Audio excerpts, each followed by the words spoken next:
Everyone, कैसे हैं आप सभी लोग। आपका स्वागत है मेरे चैनल डोंट वरी मॉम्स में।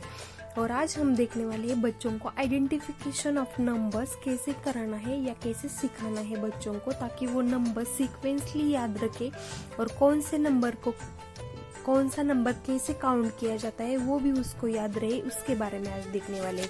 अगर आपने इससे पहले का मेरा पार्ट देखा है जिसमें हमने बच्चों को एक नंबर को कलर करने के लिए बोला है, फिर डॉट्स के साथ वन नंबर, फिर वन डॉट के साथ नंबर और फिर विदाउट डॉट वाला नंबर, फिर उसी नंबर को सर्कल करने के लिए दिया है, फिर उसी नंबर को मैच द पेयर्स करने के लिए दिया था, फिर उसी नंबर को सर्कल करने के लिए दिया है और उसी नंबर के हमने कुछ पिक्चर्स निकाले हैं और उनको काउंट करके नीचे लिखने के लिए बोला गया था।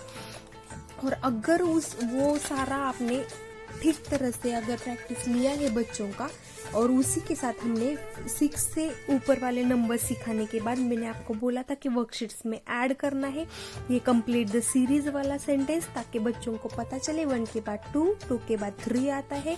ये वाला वर्कशीट अगर उन्होंने ठीक तरह से सॉल्व किया है, उनका 6 नंबर, 7 नंबर, 8 नंबर, हर एक नंबर सिखाने के बाद जब हम कंप्लीट द सीरीज ले लेते हैं तो बच्चों का 90% आइडेंटिफिकेशन कंप्लीट हो जाता है।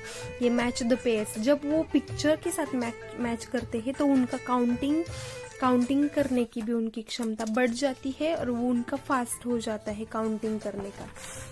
अगर वो बच्चों ने ठीक तरह से किया है और ठीक तरह से रिवीजन वगैरह किया है तो उनको नंबर्स काउंट करने में बिल्कुल भी प्रॉब्लम नहीं होगी।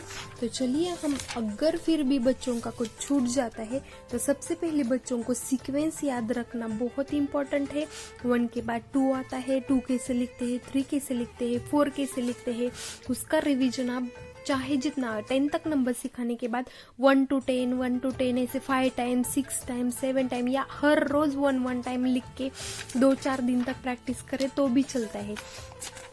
जब उसका प्रैक्टिस पूरा हो जाएगा, जब तक उनको 1 से 10 तक नंबर्स पूरी तरह से लर्न नहीं हो जाते हैं तब तक हम उनको आफ्टर नंबर, बिफोर नंबर्स, आगे का कुछ भी नहीं पढ़ा सकते। तो इसीलिए हम उनका परफेक्शन लाने के लिए है आज आइडेंटिफिकेशन ऑफ नंबर। सबसे पहले आप क्या करिए, सबसे पहले 1 to 5 तक नंबर्स लिख लीजिए और ऐसे स्टार्स बना दीजिए। तो बच्चों को सबसे पहले बोलिए कि 2 कहाँ पे है बताओ, तो बच्चा बोलेगा यहाँ पे है 2। अगर उसको पता नहीं चलता है, वो इसको 2 बोलता है, तो उसको बोलना है कि आगे कितने स्टार्स है वो काउंट करो। तो फिर बच्चा आगे के स्टार्स काउंट करेगा, 1 2 3 4। अरे ये तो 4 स्टार्स है, इसका मतलब इसको 4 बोलते हैं। आपको बोला था कि 2। तो अगर वो आइडेंटिफाई नहीं करता है तो उसको बोलना है कि 2 स्टार्स कहाँ पे है देखो, तो यहाँ पे कितने स्टार्स है, 1 है, तो यहाँ पे 1 2 स्टार्स है, इसका मतलब इसको 2 बोलते हैं। इस तरह से भी हम उनको पढ़ा सकते हैं। फिर उनको बोलिए कि 4 कहाँ पे है, तो बच्चा फिर 4 को आइडेंटिफाई करने की कोशिश करेगा।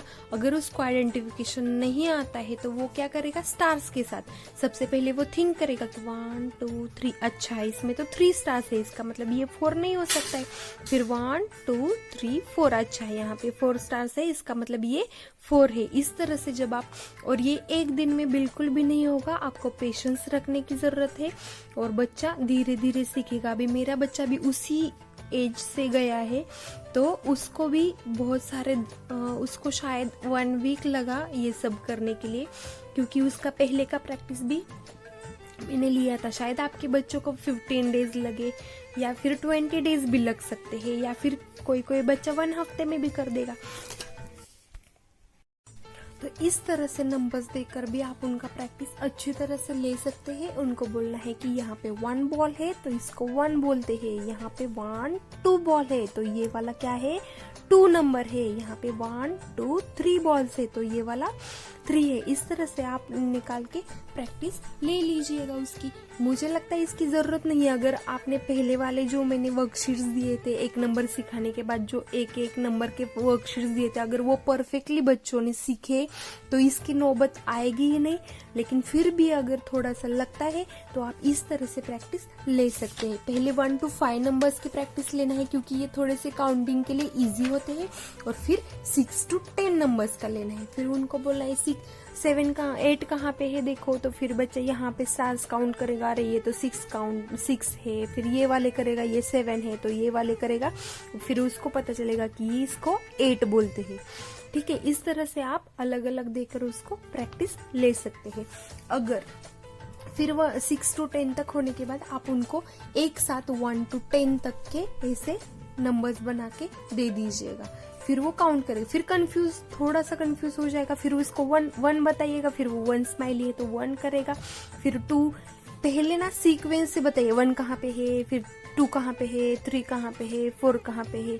जब वो सीक्वेंसली याद करेगा, बहुत सारे टाइम हो जाएगा, तो वो अपने आप ही उसको मतलब ऐसे पता चलेगा कि अच्छा 1 यहाँ पे होता है, फिर उसके बाद 2 आता है, फिर उसके बाद 3 आता है। इस तरह से वो अपने आप उसका हाथ मतलब उसका प्रैक्टिस हो जाएगा उसका। अगर ये सब करने के बाद भी आपको लगता है कि अभी भी थोड़ा सा कहीं पे रह गया है, तो आप उससे बेटर है, मैंने अपने बच्चे के लिए यही किया था। आप ऐसे 1 के लिए 1 फ्लावर, 2 के लिए 2 फ्लावर्स, 3 के लिए 3 फ्लावर्स ऐसे बना के आप कहीं पे दीवार पे चिपका दीजिए, और रोज बेड के मतलब सोने के लिए जाने से पहले उनको इसकी प्रैक्टिस लीजिए। उसको बोलिए 3 कहाँ पे है, तो बच्चा फ्लावर काउंट करेगा 1 2 3, और इसको 3 बोलते हैं। इस तरह से उसका आइडेंटिफिकेशन मैंने अपने बेटे के लिए यही किया था, और वो इसी से हफ्ते भर में पूरा का पूरा लर्न करके पूरा का पूरा सीख गया था।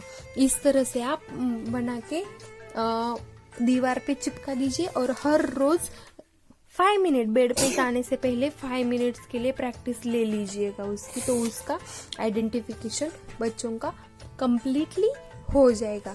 और इसके नेक्स्ट पार्ट में हम देखने वाले हैं, अगर ये परफेक्ट हो जाता है तो आफ्टर नंबर्स बिफोर नंबर्स सीखना बच्चों के लिए इजी हो जाता है। तो इसके बाद हम देखने वाले हैं कि आफ्टर नंबर्स, इसके बाद वाले पार्ट में आफ्टर नंबर्स कैसे सिखाना है बच्चों को, वो सीखने वाले हैं। तो कैसा लगा आपको मेरा ये पार्ट, आप मुझे कमेंट करके बता दीजिएगा। और आपकी कोई क्वेरी हो या आपको कोई डाउट हो तो आप मुझे कमेंट में बता दीजिएगा, मैं आपके सारे डाउट्स क्लियर करूंगी नेक्स्ट पार्ट में। और उसी के साथ आपने अभी तक मेरे चैनल को सब्सक्राइब नहीं किया है तो फटाक से जाके सब्सक्राइब कर दीजिएगा, और हमेशा हंसते और मुस्कुराते रहिएगा। Bye bye.